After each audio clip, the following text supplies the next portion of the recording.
consecuencias.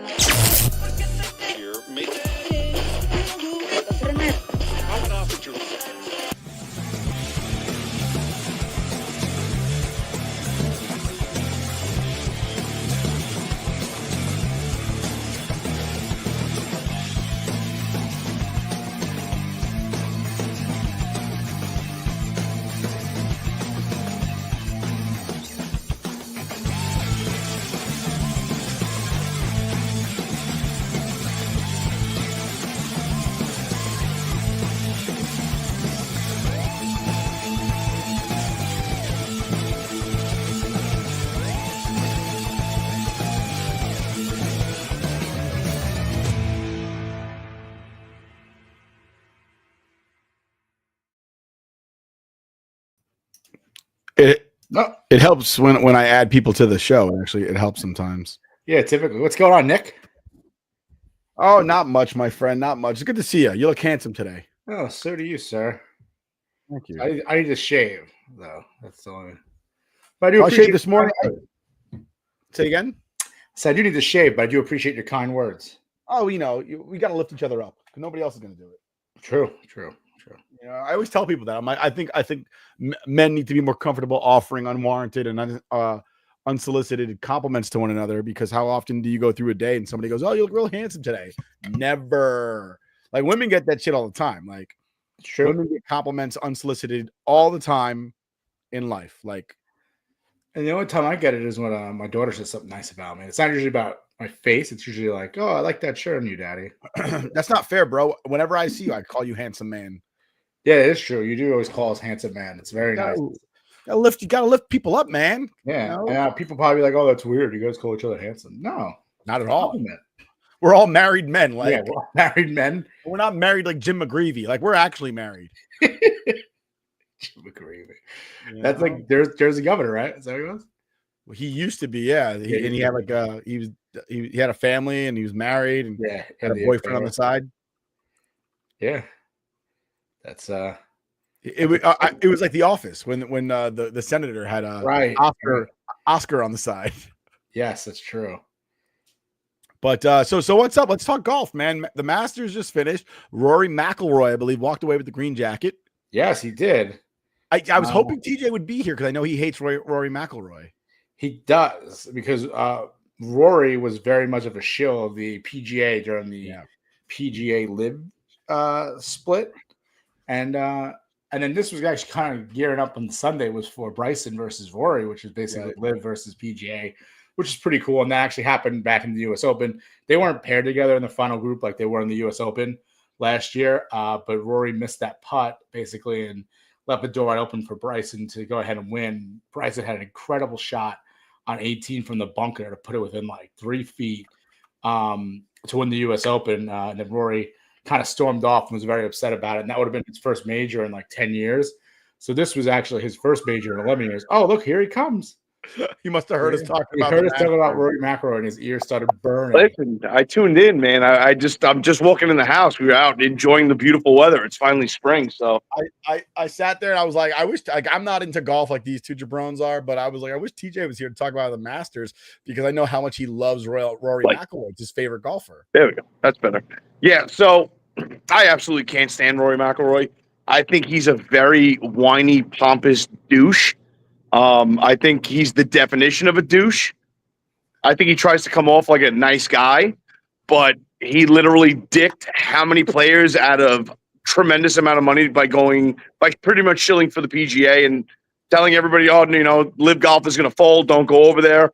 Lo and behold, everybody that made that move is living the life of luxury and enjoying only playing 12 events a year, still getting to play the different majors that, if they obviously qualify for.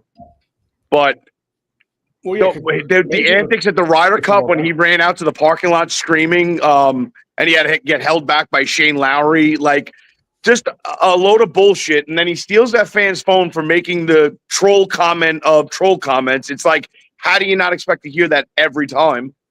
You're going to collapse again like in the Masters? Like that's the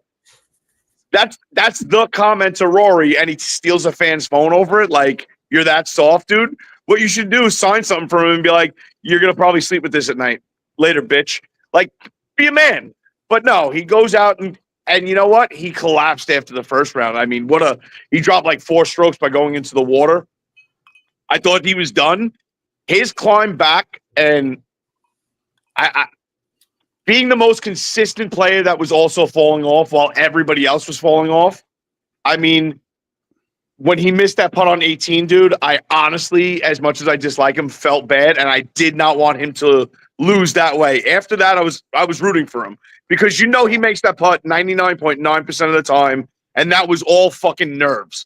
The nerves got to him in that moment, and like as anybody that plays any type of sport, even just for fun, you're an athlete, you get competitive juices going. You don't want to lose because of this nervousness. Two things. Yeah. Things I have to say. The first thing is, you're on your phone right now. Yeah, why? This is the clearest picture I've ever seen you provide to us.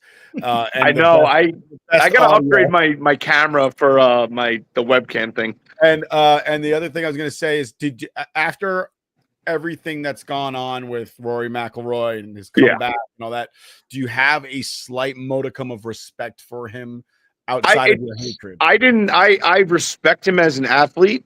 I respect him as a person. He's not a terrible person, but I just don't like how he comes off. You hear that he didn't talk to Bryson at all.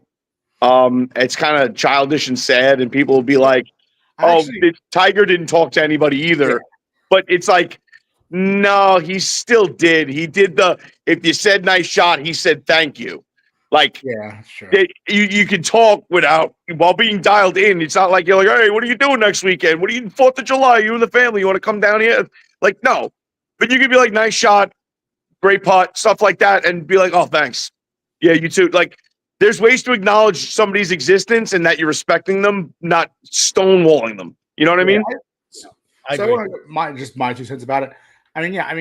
He is a little douchey. I agree with you. He comes off all that. He had the whole thing with the divorce, and he was dating Amanda Balionis, and then he got back with the wife, I guess, because the kid or whatever it might have been, or maybe just because he didn't want to go through the divorce and lose a ton of money. Right. That might have been maybe more of the main motivation. But listen, he had some incredible shots in that last round. Yeah, that one hook around the tree, bro. Around the tree, and he landed it within like 5 feet from the pin, like they just rolled up to it. Ridiculous, that was Tiger-esque. It really was.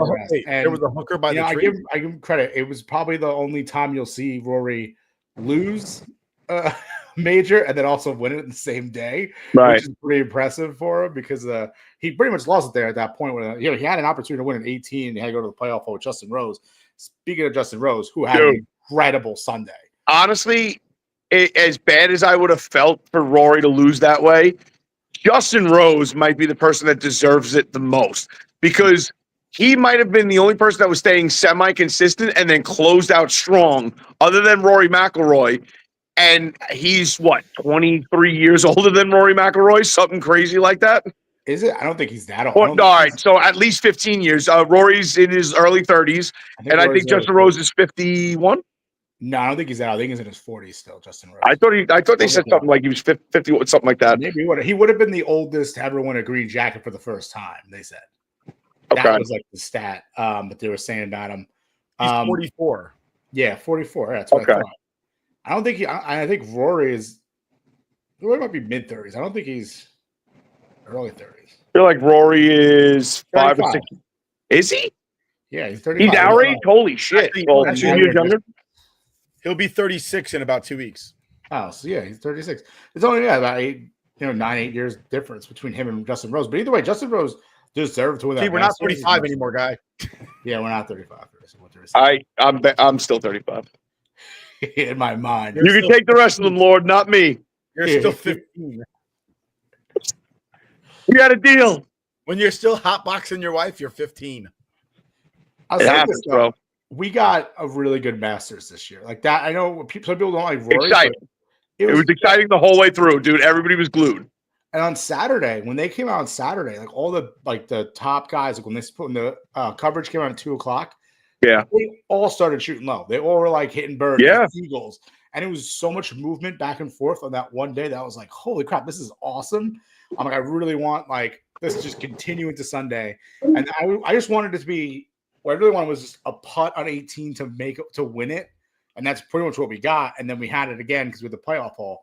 Right. It was awesome, Masters. That playoff hole, I mean, Rory stuffed it in there tight, and Rose had a great shot. He had a good shot too, and that's what I was like, oh shit, like Rose might win this at this point. Sorry, Nick, what did you say? I said title of your sex tape, and he was like, Rory just stuffed it in there tight. But yeah, it was good. And Justin Rose made an incredible shot to get there. Yeah. And then he two putted, and then that left obviously the door before. And it's a cool moment for a Masters fan. I mean, the way he celebrated, the crying on the green, you could just see all the emotion that went through him for finally breaking that through and getting that green jacket, getting the career Grand Slam, and then his first major in 11 years. I think him and Tiger are the only ones that have like 10-year difference between majors, which is pretty incredible. Good company to be in too with Tiger with the career as well. So. Yeah, anybody else that has a career Grand Slam got it within 5 years, I think. Oh, really? Is that right? Yeah, it was like trying to think. It was a 5-year span because Tiger did it obviously immediately. I think Hogan did it quickly. Jack did it quickly. Trying to think who else. Well, Saracen won. I think it was Saracen that took the longest. That's the one that was. No, I thought Saracen did it in a year. Oh, really? I thought he took a little longer. I could be wrong. I got to look it up. But either way, it's still. I mean, he had the longest gap in between, which goes to show you how hot Rory came off when he was a kid, dude. Yeah. When he was in his early 20s, he was on fire, and then he just fizzled out. It's kind of like Jordan Spieth and even Justin Thomas. Justin Thomas, I feel like he likes to hang out in the middle of the pack either way. But Jordan Spieth has those like swings where it's like, who knows if you're going to see this guy on tour next year, and then he just comes back and wins. Like Justin made the cut. He was, he wasn't in the mix of the Masters, but he was playing on Sunday. He played the weekend. Yeah, Spieth wasn't there, so yeah, I get, yeah. It was. Spieth, did he went on to almost won the first time he was in the when he won the green jacket, and then like did he blow it the next year, or was it the vice versa? He blew it the one year and they won the next year. Something like that, yeah. Something like that. But yeah, that was that's great, and it's cool. Like Rory finally got the green jacket. Like I know I'm not the biggest Rory fan, but just like for golf in general, him in the career Grand Slam, and him finally getting that green jacket, it was a cool moment. I enjoyed it. I think it was a fantastic Masters. I actually had put money on Rory because I had a feeling that this might be his year. Yeah, I had money on Bryson too, so I was like, if either one of them win. But then when Justin Rose got in the mix and there was a playoff ball, I was like, dude, I said, imagine the guy having the stones Sunday 4 holes in. That's like, you know what? Give me a G on Justin Rose. I feel it. His odds probably like plus 23, 2,400. Had to be at least. At one, it had to be because I think he went 6 under on Sunday, right? Like he did back. You gotta think about how many odds. I think I had I thought about putting money on Ober to win because he was at 4. He was at yeah. He was at, and you know what? He made a little bit of a push, and then that was it. He triple bogeyed 18. Yeah, that cost him a bunch of money, but he was still in the top 10. But he's gonna win one day. One day he's gonna win. He's someone that I would bet on every year. Oh yeah, and he's entertaining, and he looks like he's just having a good time out there. He doesn't look like he's under any pressure. Oh yeah, he has a great swing. It's effortless. He's a real good golfer. He's young. He's very young too. He's early 20s. So no long career ahead of him. I think Bryson absolutely shit the bed. I question taking like 1,000 shots. Oh yeah, like in practice. Like, come on, dude. Like, and his putter was dialed Saturday. He sank that birdie on 18 from off the green, dude. Yes, that was a sick putt. And then on Sunday, his putter is just lost. He's not even close. Yeah. Some of his wedges were brutal. But I want to just, as crazy as that is, to hear the story that he was just walking around Augusta near the house that he rented. Yeah. And he's seen some dude's backyard was like literally a putter, a big ass putting green that the guy built in lights around the edge and lights in the cup so he can putt at night. And I think he had like an outdoor setup too, like a nice seating area. And he started he was like, "Oh, hey guys, what's up? You're into golf?" Like, "Yeah, whatever." He's like, "Yeah, I'm Bryson DeChambeau." And the guy was like, "Yeah, okay, I'm Jack Nicklaus." He said, and then he leaned in and like kind of looked. And he goes, "Holy fuck, you are Bryson DeChambeau." And like he invited him in. He said Bryson was so gracious. He's like, "Honey, come out and meet Bryson." She's like, "Yeah, okay." She's like, he's like, he literally just came in with his like group of guys that he was with, and he was nothing but humble, gracious. The second he met my dog, he was all over my dog, playing with the dog. The dog loved him. They're like, he was the nicest guy in the world. Yeah, that's what I heard. It's a cool story. Imagine just sitting out there putting around your back in I think it was Airbnb, right? It wasn't, they didn't own the place. It was just like Airbnb, wasn't it? No, I think they owned it. I think they lived there for like a long time. Oh wow, that's crazy. Yeah. So they imagine just like hanging out and all of a sudden you start like if I jumped on the podcast, it was like, hey, check this out. It was like Bryson DeChambeau was like, hey, I was just walking by. It's like, what the fuck? Yeah, that'd be insane. Like, obviously, the odds are increased in Augusta, Georgia during the Masters. Yeah. You know what I mean? But still, we're in Manhattan where, the amount of years I worked in the city where there's probably a celebrity every 100 square feet. And I run into like one or two a year. Yeah. You don't even realize you're walking past people. Yeah. Sure. People used to walk into James Earl Jones all the time. Rest in peace. Yeah. You lived on the Upper West Side? Yep. But James Earl Jones used to walk all over the place. I ran into Chance Kelly last summer from he's in a lot of things with HBO. Generation Kill was probably like his big one where he played Godfather. I was doing a hike and I ran into him. But if we're done with golf, we move on. A couple quick things. I don't want you to be too bored over there, Nick. Yeah, you know what? He was struggling. I was reading shopping that's going on in other sports that are relevant to us. But real quick, let's talk some hockey.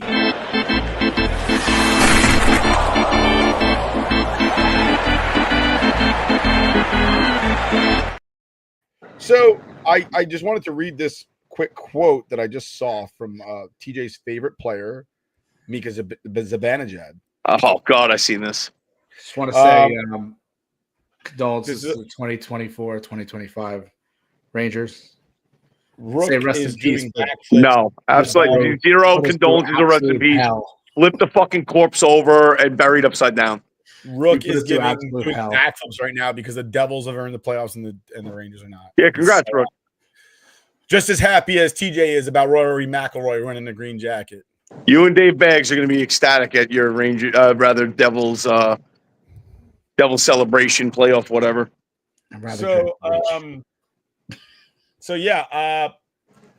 This is Mika Zibanejad. I know what my contract says. Both parties agreed to it, and like I said, I think I've earned it. Until it's time to adjust it, I have no plan of going anywhere.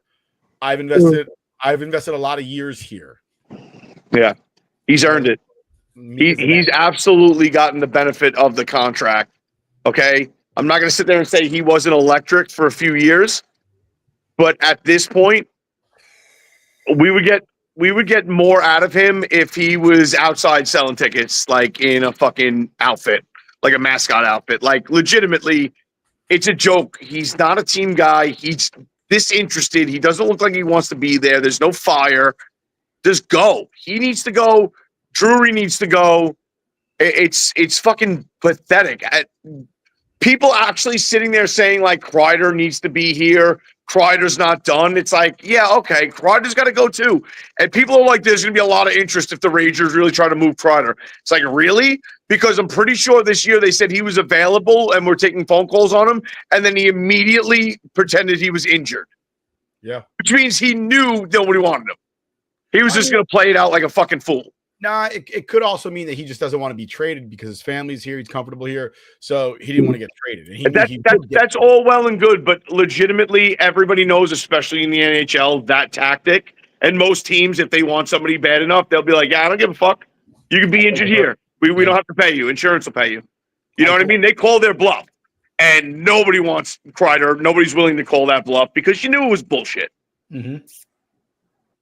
Bullshit. But I just wanted to bring that up. Obviously, the Rangers aren't in the playoffs. There's not much to talk about regarding that. Probably seeing a new GM, and we'll see what. Dude, Laviolette doesn't have the locker room. He needs to go as well. Yeah, what was that a couple weeks ago? They lost the game, and they were like, "What did you say to the?" And I don't go in the locker room. I don't go in the locker room. I don't say anything. You're the coach. That's such a soft.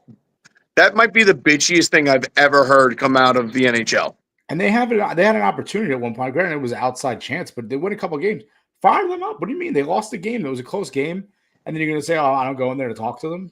What the fuck? When the first 2 weeks of the season is essentially a story about how your goaltender is holding out on you and trying to bilk you for as much money as possible, and that was the fucking focus. Yeah. That's your Vezina winner, and that was his fucking focus? Yep. No, I don't think so, dude. And then you placate it instead of telling him to go screw? Yeah, I would have traded him. There is way better goaltending in this league, not just this season, but on average, because I don't need these tremendous ups and downs. All you need is consistency. Like, look at the Stanley Cup and look at how many okay goaltenders are on that fucking thing. If you're consistent and your team outscores the other team, that's all you need to do. You don't need to try to shut everybody out. Igor Shesterkin, at his best, is probably the best goaltender in the league. But this bullshit of, like, these lulls and there's a lot of goals in between his shutout games. Yeah. And that's not what $12 million a season should get you. And the other thing, too, like, what was the matchup last year? Bobrovsky versus Skinner. Yeah. Like, Bobrovsky's a very good goalie, but Skinner, like, I don't – it's not like, you know, he's consistent, but he's not shutting teams out all the time. You know? Dude, if a team really thought the difference maker was a goaltender, you'd see the Devils actually try to make a push for some kind of big-time goaltender. And they don't. Mm-hmm. Because they know it's like, hey, guess what? We're going to go the Avalanche way. Score 7 goals, and the other team only scores 4, and you win every time. Yeah. Every time. Every time. Simple math. Just have a mediocre save percentage, but we outscore the other team. Yeah, that's really what you got to do. I mean, that's you know what I mean? Thing, right? Unless you're the Panthers, and then you just beat the fuck out of everybody, kind of like the Broad Street Bullies era. Like, they're a big team. They're going deep again. They might repeat. Florida, you saying? Yeah. Avalanche have Ryan Lindgren. That's my guy, Warrior, man. The guy gets beat up. He does. I feel bad because I loved him as a Ranger, but it's like, holy shit, this year was a downtrend. Yeah, it was a bad year for him. I do love him as a Ranger. He was always there, no matter what he had, broken bones. You know. Listen, he wanted to be out there. So listen. Yeah, exactly. I got to get in. I didn't even go in the shower yet. I got to cook dinner. So thank you guys for having me on. Yeah, no problem. Thanks for coming on. Go to you boys later. There's a KFC around the corner. Go there. Shit. Driving on from hockey. Let's play the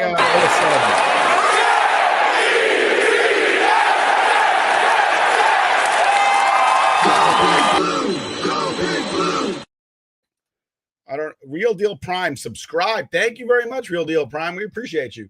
Talking about Real Deal Prime, I can subscribe. The NFL draft is next week. This is our anniversary right here. This is where we came up with the concept of our podcast, was during the NFL draft. What was that? We just went on our run. I think you or Chris McCormick went on our run of like 6 people that got drafted like in a row that weren't supposed to get drafted. Yeah, I predicted that was the year. I think was that the year that I wanted the Giants to get Devontae Smith. Is that the year? I think it might have been. And then it was 2021. No, 2021. Yeah, that was the year. I think it was the year. Devontae Smith, I wanted them to get him. I said, watch Dallas make a trade with the Eagles. And they did. And the Eagles jumped the Giants, and they got Devontae Smith. Not that it would have mattered for the Giants' sake, probably. But I don't even remember who. I think they got. Was that the year they got Tony? I hope not. That was a horrible. No, wait, was it? It might have been. No, they got Tony the following year in 2022. Because yeah, I think so. Because Ruggs got drafted the year before Tony, and I was in Vegas in 2021. And he killed, and I was at the same Top Golf as him. That night that he drove off. Yeah, but like a month earlier. So I was there in September. He drove and got into the accident in shit. It might have been the year they got Tony. Yeah, I think it was the year they got Tony. They got drafted in the same draft. Oh, yeah, because 2021 was the year we watched Trevor Lawrence. Yeah, it was. Wilson. I think it was Kadarius Tony. Yeah, it was because Giants drafted out of their spot actually. Yeah, that wasn't the year they got Tony. It was. No, it was the year. It was the year. They picked it at 20. The Giants traded back. Yeah, the Giants. That's right. That was either the Giants traded with the Bears, and the Bears took Fields. I was thinking about that because Ruggs and Tony were drafted in the same year. So this is the part where we are miserable Giants fans that they wanted Devonta Smith. The Cowboys traded that pick with Eagles, and the Eagles draft Smith. Then the Giants traded the pick to the Bears for Fields when Micah Parsons was available at that point. So they could have drafted Micah Parsons at 11. Said they traded back. They get Kadarius Toney. I forgot what else they got from that draft. I think they eventually get next year. They eventually draft Evan Neal and Kayvon Thibodeau, and that didn't pan out either. So, Thibodeau's not terrible. He's not terrible, but he's not the impact player that you thought he was going to be. I knew he wasn't going to be. He went to fucking Oregon. Like, are we serious right now? Sure. I'm not trying to crap on Oregon or anything like that. I'm just saying is like the Pac-12 teams just weren't good. They just aren't. It's not me trying to crap on them. It's just a fact. The style of football that they play on the West Coast is not the same football that they play in the NFL. The NFL is playing Florida and Texas style football, Michigan, Ohio State style football. They are not playing California, fucking Seattle, fucking Oregon football. Buffalo. They're not playing Buffalo football. I believe Oregon's now in the Big Ten. They are, and they're not good in the back Big Ten. Then. They were the Pac-12. Yeah, they were. Yeah. But no, I actually have a trivia question for you, Nick, because I saw an interesting stat. In the past 5 years, so from 2020 to 2024, every team in the NFL has made the playoffs except for 3 teams. What teams do you think they were? The New York Jets. Wait, how many years? The last 5 years, so from 2020 to 2024. New York Jets, the Cleveland Browns. No, they made the playoffs. Really? Fuck. Yeah, I think they had Baker still in 20 or 21. New England Patriots. No, they made it. Really? Fuck. The New York Jets, easy. I mean, I keep saying the New York Jets is correct. I'll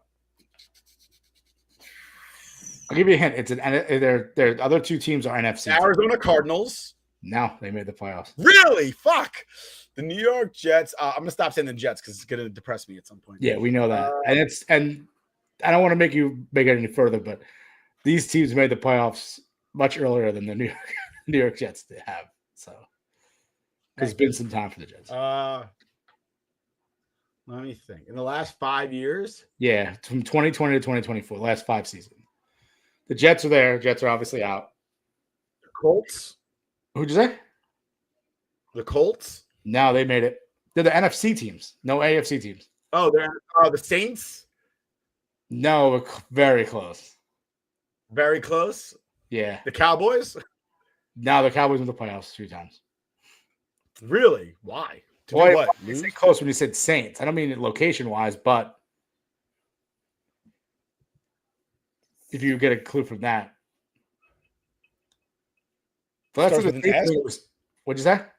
I said what? It starts with an S? No. I'm talking about division-wise. Oh, they're in the South. Yeah. Who's in the fucking South? The Panthers? Yep, Panthers. All right, so it's the not the Falcons. Falcons? No, not the Falcons. Falcons? Yes. The Bucs made it in 2021 and 2022. And 2020 and 2021. Tom Brady won the Super Bowl in 2020. It feels like a lifetime ago. I wasn't here for that, right? I missed it.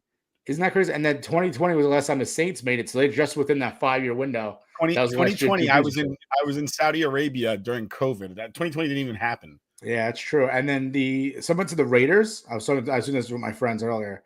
They said the Raiders, and the Raiders actually made it in 21. Remember the Raiders made it back then? That was the year the Chargers and the Raiders could have tied to go into to both get into the playoffs, and the Chargers call the timeout instead of letting the clock run out. And then the Raiders went for the win and they won and they made the playoffs, and the Chargers didn't. And then the Raiders lost to the Bengals, and that was the Bengals went to the Super Bowl. But yeah, it was the Jets, the Panthers, and the Falcons. The Falcons, I think last time the Falcons made the playoffs might have been maybe it wasn't the Super Bowl. It was 17.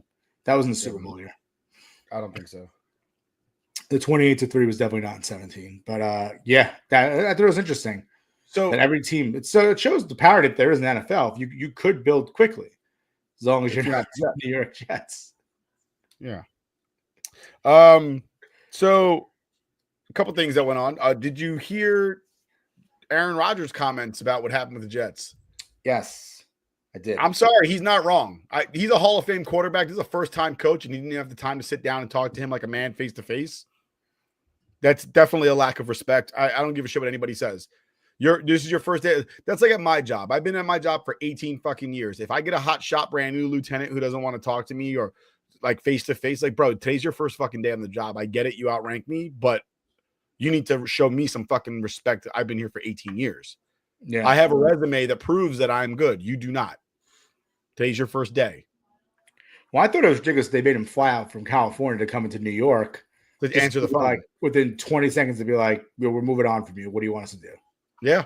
Like, that's just absolutely ridiculous. I don't know how you do that to a Hall of Fame player like that wanted to play for you, and to show him that a lack of respect like that is just ridiculous. Absolutely. Yeah, I don't get it. I don't get it. It's like this could have been done through email. Yeah. Like, yeah, you could have shot me a fucking text.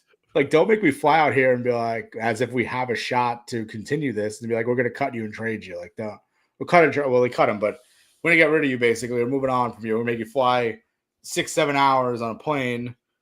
And, Yeah. I mean, granted, he probably flew private, but I mean, still, just the fact that you get on a plane and fly across the country, from to be like, oh, yeah, we don't need you. Well, how do you want us to send this out? Stupid. Such a stupid move. Absolutely ridiculous. I disrespect someone who's going to be a future Hall of Famer too. So the other thing that came down today that I was kind of like, actually I think it was yesterday it popped through. There, Colorado is going to retire Travis Hunter and Shedeur Sanders jersey numbers. Ridiculous. And today, Deion Sanders came out and said the only reason this is controversial is because Shedeur's last name is Sanders. If it wasn't Sanders, we wouldn't be talking about this. And the entire world, in one voice, said if his name wasn't Sanders, he wouldn't be getting his number retired. Yeah, I mean, pretty much. I mean, Travis Hunter maybe because, like, you know, he played both ways. He's a really good player. I disagree, and I'll tell you why. What the fuck did they do? Didn't do anything. The both of them, I'll tell you right now, the both of them played in a weak fucking division and padded their stats in the fourth quarters against subpar teams. That's all they did. Every other competitive team in college football, when you're up by 30 points in the third quarter, you pull your starters. You don't fucking play them. If you're smacking somebody to death 30-0, when they played ranked teams, they got their asses kicked. They lost their bowl game to fucking Utah, or BYU rather. Yeah. Another bad team. And we're going to sit here and these two guys need their number. Cordell Stewart doesn't have his number retired. Eric Bieniemy, who actually won a national title at Colorado, doesn't have his number retired. Wait, seriously? Yes. That's insane. You know what I'm saying? Like, I get it. Like Travis Hunter won a Heisman. Good for him. What did he do for the school? Because now, like right now, those two players are gone. How is that school competitive next year? They're not. And they weren't competitive. They were like 12 and 13. Not 13 and 12. They're like, and everybody's talking, oh, Deion's a great coach. Really? Why? Because he brought one of the most dynamic players in college football, stole him from his alma mater, by the way, and then fucking put him on Jackson fucking State where you can get a ton of fucking credit, and then goes to Colorado to go play against subpar teams. Like, give me a break. Give me a break. Shedeur put up those crazy numbers because he was playing against fucking scrubs in the fourth quarter, throwing 500-yard games. If he was playing against ranked teams, he'd be getting his ass kicked like he was. Yeah, and I was built for him to throw the ball 40 times a game. As a Giant fan, I really don't want him as a quarterback. I don't think. I mean, they got Jameis and they have Russell Wilson. I'd rather roll with them to this year. I'll tell you right now, those Maras must be fucking losing their minds. Brian Dable's going to get fired at the end of the season if these guys aren't the greatest quarterbacks to ever fucking live.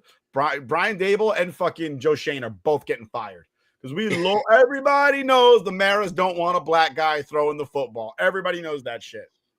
But what I wanted to say was that if it comes down to Giants are at number 3, I rather if they were to get one, I wanted a Cam Ward, which they're not going to get. If it comes down to Abdul Carter or Travis Hunter, I'd probably go with Carter. Just because you're both with the defense, the trenches. I mean, that'd be sick if you have Kayvon, Brian Burns, and Carter. So, they kind of play similar positions. I think it's a good start. But if you get Travis Hunter, the only thing is I think I would be worried about Travis Hunter is the fact that he really wants to play both ways. And I'm like, if you're going to invest that much like draft capital, basically, at number 3, with a guy that's playing defense and offense, and then he gets hurt playing defense, like you're going to feel like an idiot. You lost 2 players at that point. Exactly.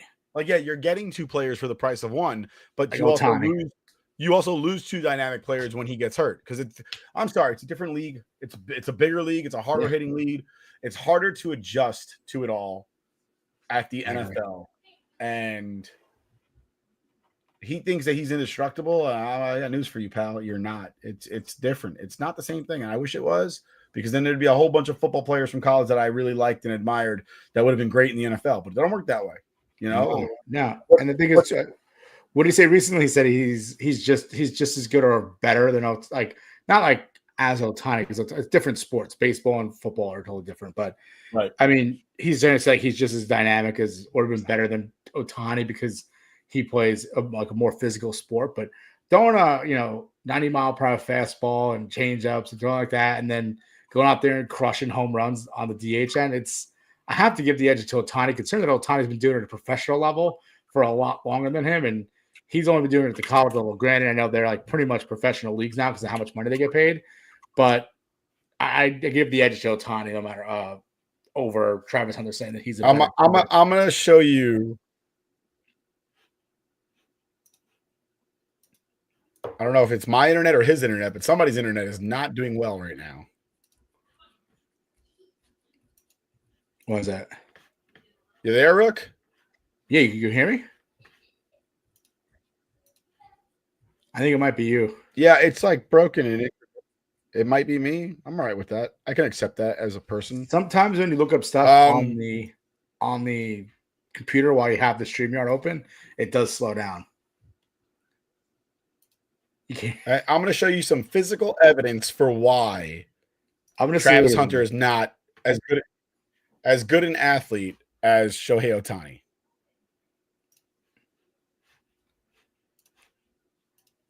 Yeah. So let's see this. Great athlete. Let's watch this first pitch. Can't even throw a baseball.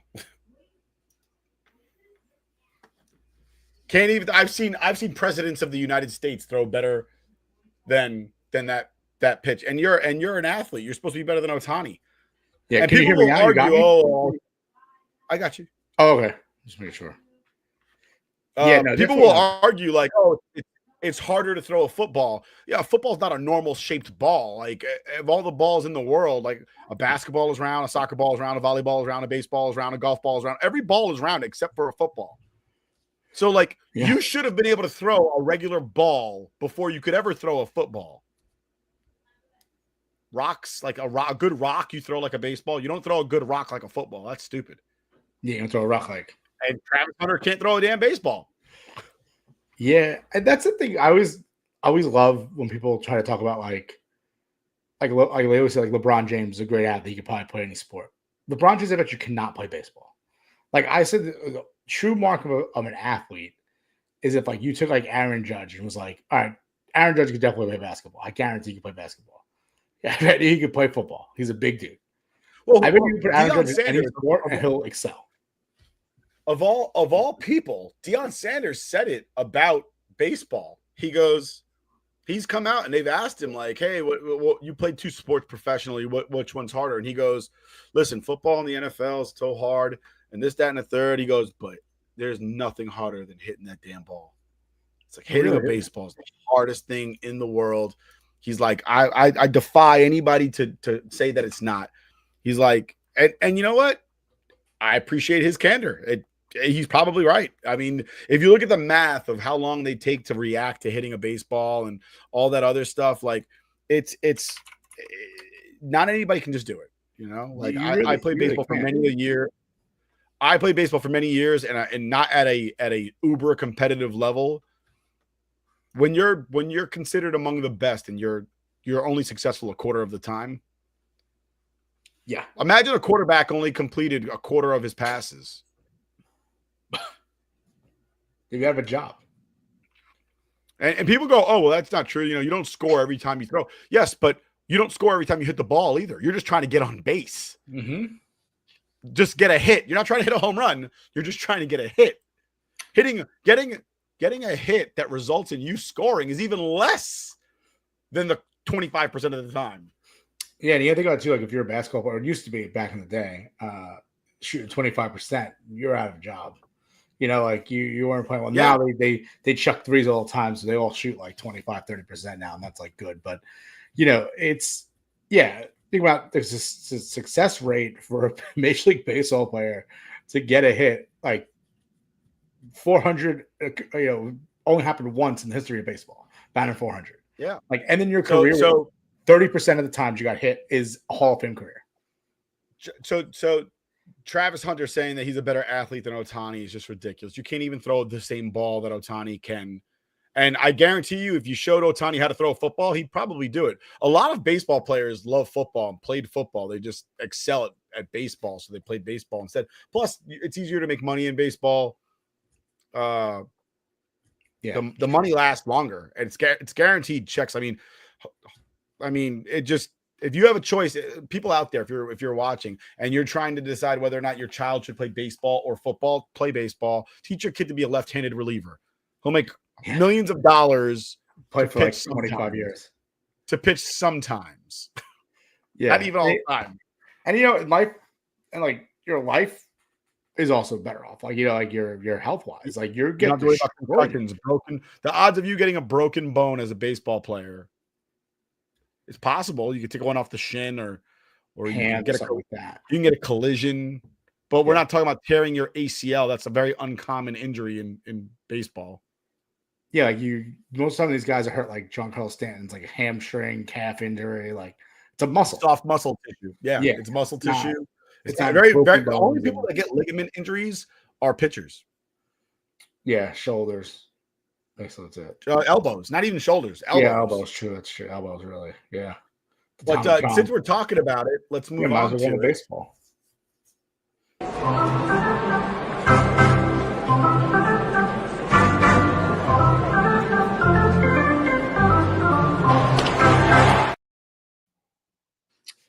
should say, slick play by Volpe, but then he threw the ball nowhere near first. Yeah, I'm on a delay because I refuse to watch this shit it's on Apple. It's on Prime. It's on Prime. Yeah, I refuse to watch it on Prime, so I'm pirating it. You might want to say that out loud. I have Amazon Prime. I'm just making a point that I will not. I think this shit is ridiculous that you have and you have all these TV networks. So baseball's not on public television anymore, and I still have to have secondary and tertiary fucking networks to watch my local team. I should never have to watch Prime or Apple TV to watch my local fucking team. Let the rest of the country do that shit. When you're watching an out-of-market game, I should never have to watch the Yankees on any network other than ever. And the worst part about it is the broadcast team, well, the Apple team's different, but the broadcast team for Prime is Yes. Like, it's the exact same broadcast. Like, there's no difference between that and Yes Network. They should just put it on for people who are in New York area who have the Yes Network, and just everyone else put on Prime. Yeah. We got here Thomas Doyle. Miserable Met fans hate Soto already. Yeah. TJ's right, man. Miserable Met fans are killing Soto right now. And if I told you that 2 weeks into the season, because it's only really been 2 weeks, it's been a little bit more than 2 weeks. Yeah, they're about, what are they? They're 11, and the Mets are 11-7, so they're 18 games into a season. So you figure about a little over, almost 3 weeks. Yeah, a little, maybe 3 weeks into the season. And I did see some conversation that was a pro. I'm usually not a reactionist like that. I'm like, it's early in the season. It's a long ball game. It's a marathon, not a sprint. Yeah. But so right now, Juan Soto is batting 221. He's batting 221 with 3 home runs and 7 RBI with an OPS of 766. And his home runs are solo shots, right? They're not like on the. And them were like. Yeah. Most of which are solo shots. And listen, Met fans are said about it. $800 million man. I mean, you only are 3 weeks into the season. I don't think you need. I don't think you need to overreact like the way they are.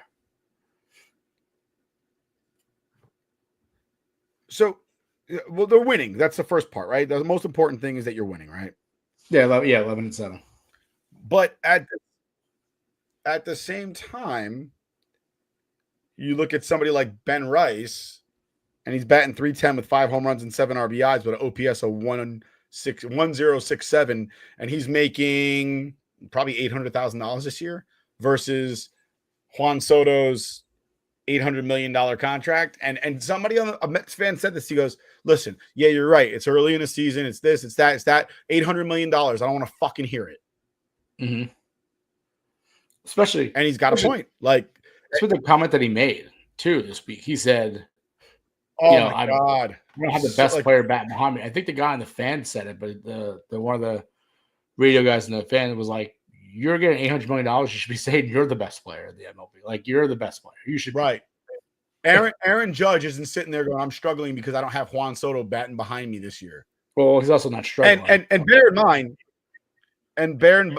in mind, all right, that the guy that's batting behind Juan Soto is Pete Alonso, who's batting .354.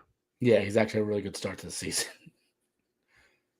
You know, like Pete Alonso's batting .354 with 5 home runs and 21 RBI with an OPS of 1.171. Yeah. It's not like he's got a bum batting behind him. No, it's not. You know, because the guy batting behind Alonso is batting 156. Yeah. He's got a guy behind him. So like, and the thing is, and you don't, Pete Alonso's not sitting there going, "Well, I don't have the guy, the best hitter in baseball, batting behind me. That's why I'm not batting .590, you know?" And the thing too is like Pete Alonso is like hitting it for average so far this year, which is much different than his other years. He just hits home runs and crushes the ball. That's basically all he does. He's like hitting for average. Like he's .354 is a good average right now for the first 3 weeks. But yeah, I mean, I think that was wild. And the Mets fans were losing their minds because that's like the whole thing the Mets were talking about in the offseason were about how like, or Mets fans were talking about like how like we're taking over the city. We got Juan Soto. The Yankees lost. The Yankees a little brother now. We're big brother. And like, that's such a little brother comment to be made to be like, I don't have the best player in baseball behind me anymore. So I can't perform. That's sad. Yeah. Sad. Terrible. What are you going to do? I mean, if you're a Met fan, get the fuck over it. It's April. You're in first place. This is pretty standard business for the Mets. By June, you'll be in third place. By June, you'll be in second or third place, and then by August, you'll be out of the playoffs, and you'll be sitting there going, "What the fuck happened?" As goes the cycle of Mets. So I mean, get the fuck over it. Juan Soto is Juan Soto. I will say one thing about Juan Soto that is a lot of people had questions for. Why did he pick the Mets over the Yankees? Oh, it's because the Mets have a future. The truth of the matter is the Mets offered him more money. They offered his mother stuff, and they offered him sweets for his family and yada, yada, yada.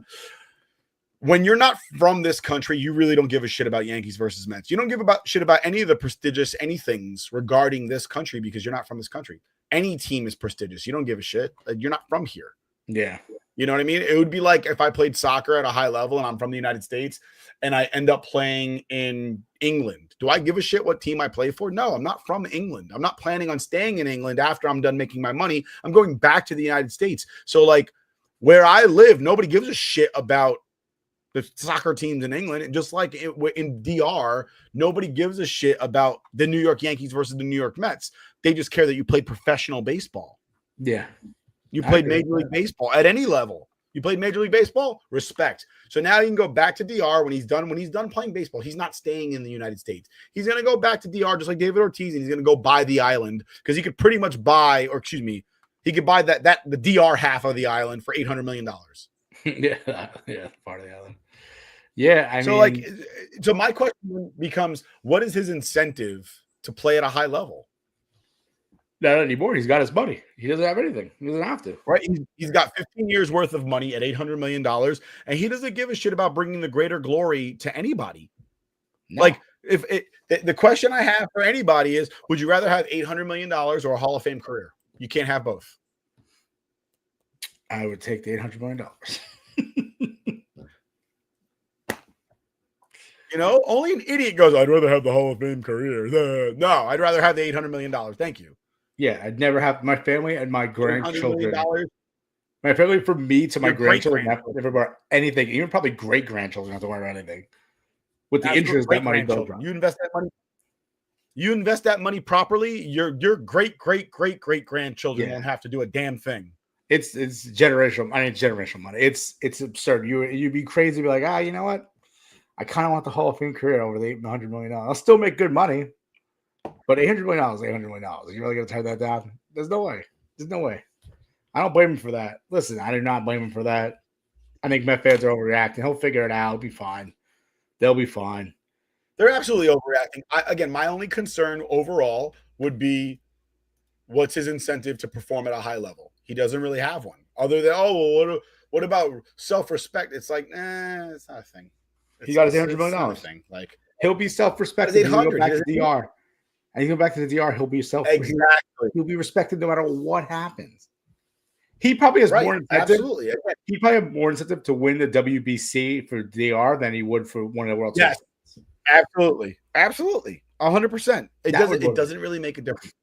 It doesn't make a difference. And again, I'm not saying that's what's happening. I'm just saying is in the realistic thoughts about it, if you're not staying in this country, then what do you give a shit about what anybody in this country thinks about you? And that's why he picks the Mets over the Yankees. Like, if you're from America, and perfect example, if you're from the West Coast and you're a Dodgers fan, you're probably never going to play for the Giants or the Padres if you can help it because you're a Dodgers fan.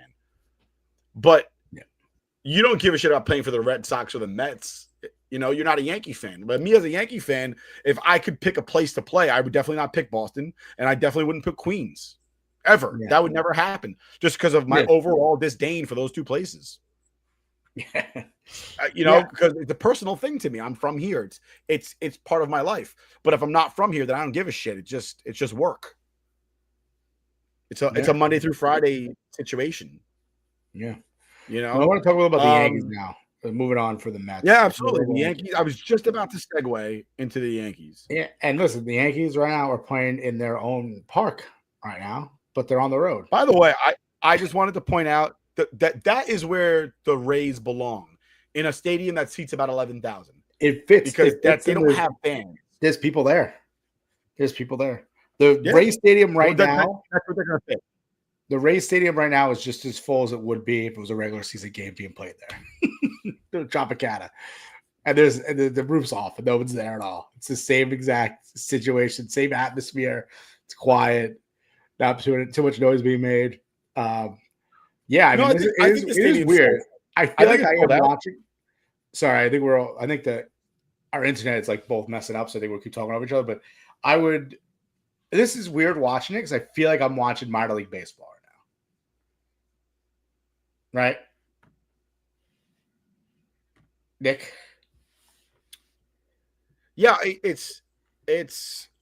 so the stadium's sold out. The stadium's sold out. It's just that like they only seat 11,000 in that place. Yeah. And that's what it is. And I think that's what it fits. Nobody in Florida is a Rays fan.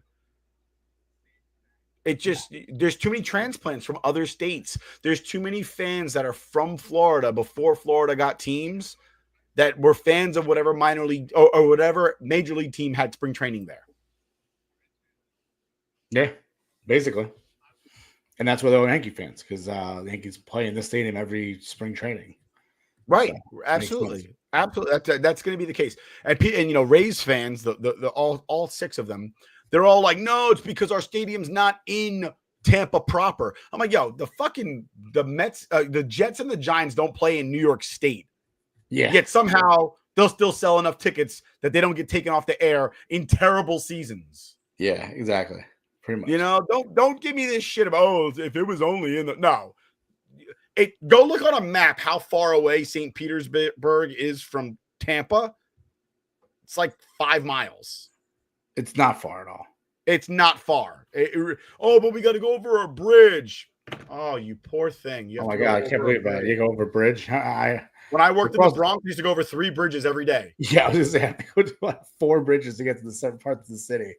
You go over a bridge. Sorry. The truth of the matter is, you don't have fucking fans, and you know what? It happens. If the team played in Nashville, maybe they'd have fans. Oh, maybe. You know what though? It's the Yankees. They're a pretty hot start too. I mean, 11-7, just like the Mets. Aaron Judge is batting .400. He had a go-ahead home run last night. It's been fun to watch him so far. I mean, the offense was red hot in that first series against who was it? Against the Pirates? It was against the Pirates, right? Yeah. No, they opened against the Brewers. Oh, Brewers. Sorry, the Brewers. Yeah, they were destroying the Brewers. By the way, I misspoke. From Steinbrenner Field to the Tropicana is 21 miles. It's a 25-minute drive. And that is too far, too much for. But you're sitting at Tropicana to Steinbrenner Field? Steinbrenner. What about how far 21 miles? How far is St. Petersburg to Tampa Bay, where they usually play?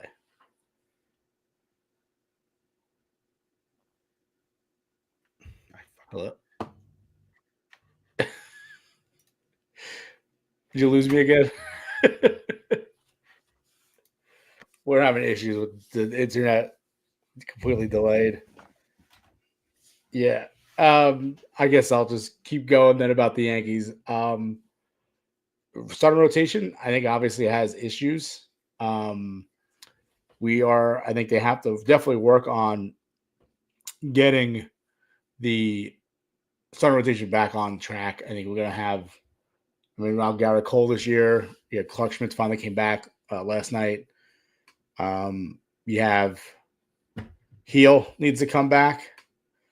But I think offense is there. I think the Yankees are definitely not struggling in that area right now. They're leading 4-3. They had a little bit of comeback there in the top half of the fifth. And now they're rallying again. They just scored a run and they're threatening again, basically runners first and second, 1 out after that walk to Cabrera. But I think so far it's been a big surprise towards the what the offense is doing compared to what people thought they were. Everyone thought the Yankees lost Juan Soto, they'd be struggling right now. I just don't think that's happening. I think they have some holes in the lineup, but I think they're figuring it out. I think they'll be fine offensively. The real concern is starting rotation. Rodon could look awesome for like 4 or 5 innings and then just fall apart towards the sixth, even in the first half of the fifth. Then you have Carlos Carrasco actually has been pretty solid. He's a big surprise so far for this Yankee season. They signed him originally to a minor league deal. They did not expect him to be starting these games early on, and there's Nick back. I was just taking over, talking a little about starting rotation. I think the main issue right now is starting rotation for the Yankees as opposed to the offense. Like the offense they'll score runs, but more worried about some of the starting rotation guys who are on. Stroman's absolutely horrendous with his last few starts, couple starts. And you have Carlos Carrasco being a real surprise and actually being helpful in that starting rotation. So that was a good move by Cashman to bring him in. He was a minor league deal, and they didn't expect him to start these games very early on, but he's starting, and he's being effective too, and he's helping them win games. So I think once they got to figure out what's Rodon, you got to figure out when to pull Rodon before he falls apart, because he does have a good 4 or 5 innings, and then next thing you know, it's the wheels come off and he's giving up home runs, and next thing you know, you're losing a game. But what do you feel about Nick so far in this early season? What's a big surprise or something they got not surprised about? Out too much. Yeah, they every game is double-digit strikeouts. I don't understand. You can't, like, you're talking about the offense is going to come around.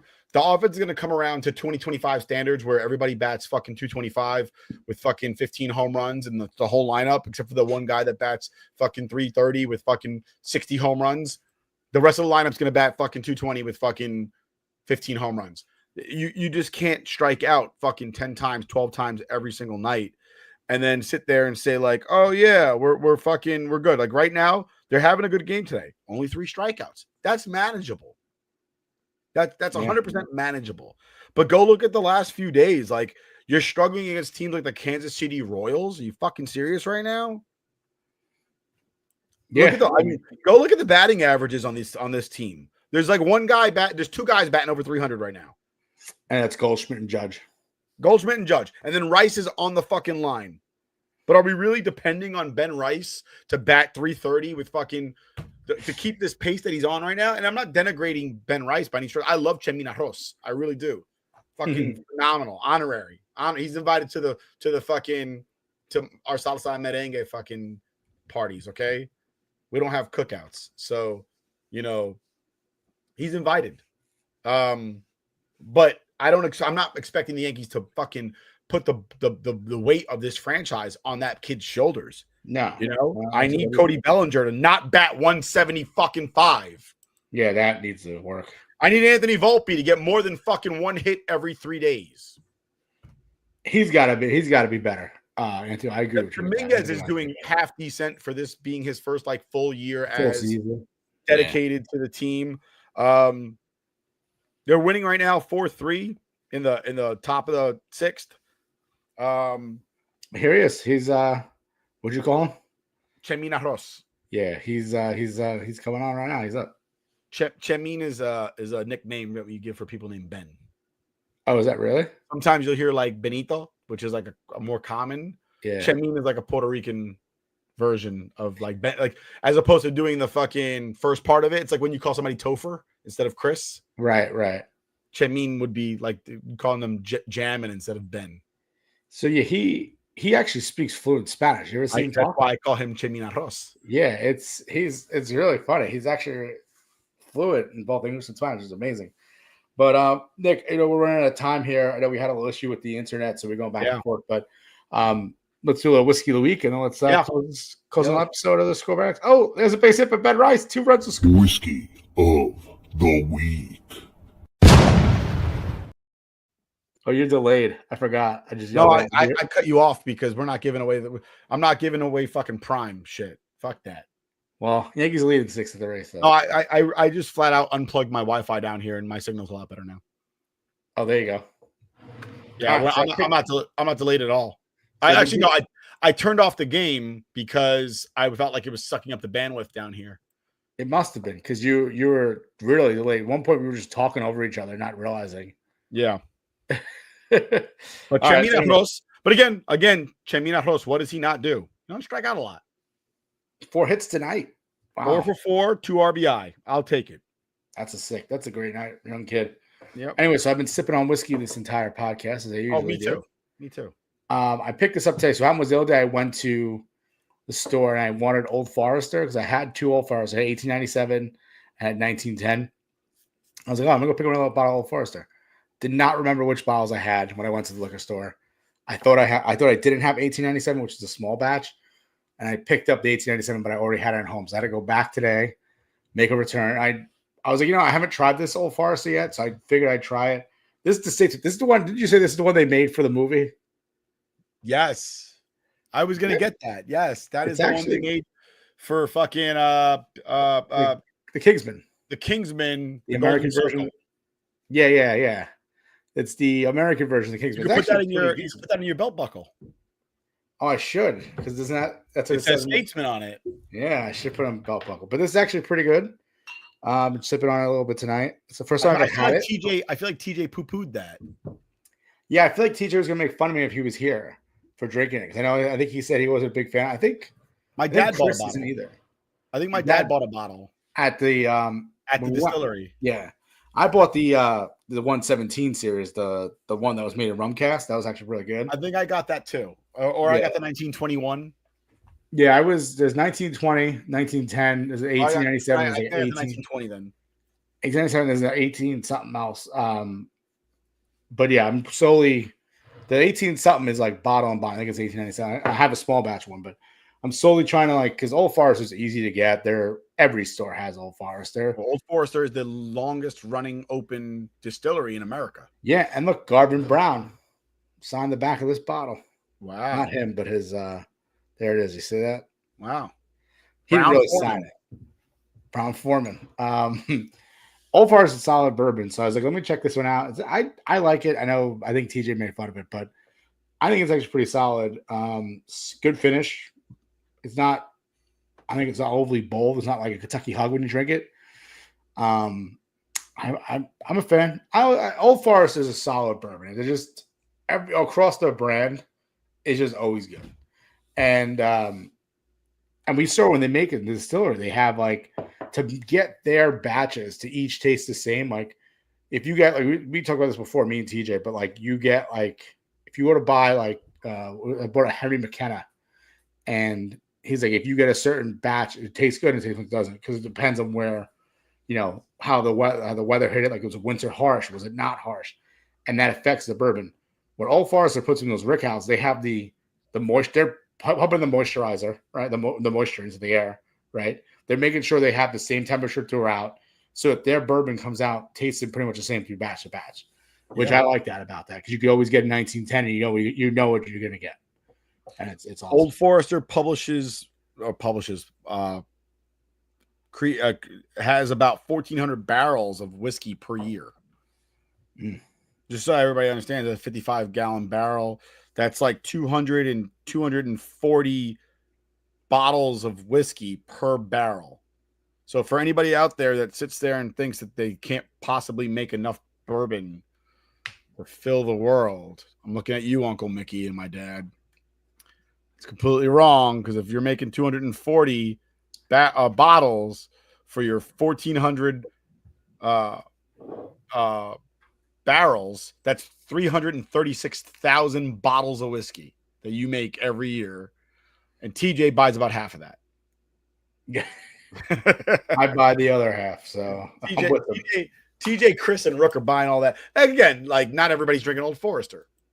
No, that's the too. Like not only that's only Old Forester produces. That's if you drink bourbon, you have Old Forester. And how many bottles can you possibly buy? Like how many bottles of liquor do you have in your house that are just not like you've had them for months? Yeah, I have like 3 bottles that I don't touch. I've had bottles of whiskey in my house because I have so many different bottles that I've had. Like this bottle's been in my house for almost a year. Meredith got me this for my birthday last year. My birthday's in what 5 weeks, and it's still not empty. So the thing is, I do drink my bourbon. So what I do is I buy like the higher end bourbon. I'll drink a little bit, have a little taste of it, and then I'll leave it on my shelf. I won't touch it for a really long time. But then I'll buy bottles of bourbon of like the cheaper stuff. Like I don't even know how long I've had this. I don't know where this came from. Like if I buy like a cheaper, like a $30, $40 bottle, like I'll drink from that as opposed to drinking like the.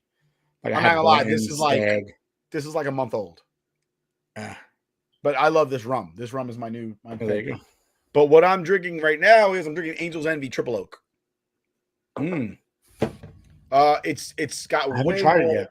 It's got way more of a robust flavor than regular Angel's Envy. It's more harsh. You can taste it like up front. You're like that's whiskey.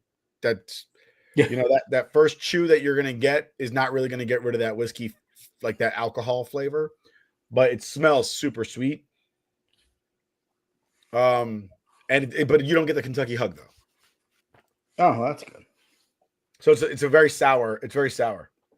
Angel's Envy regular is a like sweet finished bourbon because they put it in their port. Is it port wine? They put it in port wine. They put it in port wine barrel. So this one's not. This one is finished in a blend of Hungarian chinkapin and French oak barrels. That's probably why it's so sour. Cool. But yeah, I wouldn't say it's my favorite. I really, really, really love regular Angel's Envy. I could literally sit there and just down a bottle. Ask Matt. I went to Matt's barbecue once and I brought a bottle of Angel's Envy. Actually, you might have been there that day. Or maybe you weren't and TJ was there. I think TJ was there. Oh, wait. Something bad happened that day. What was it? I don't know. I won't say it on the air. Something bad happened. I can't remember what it was.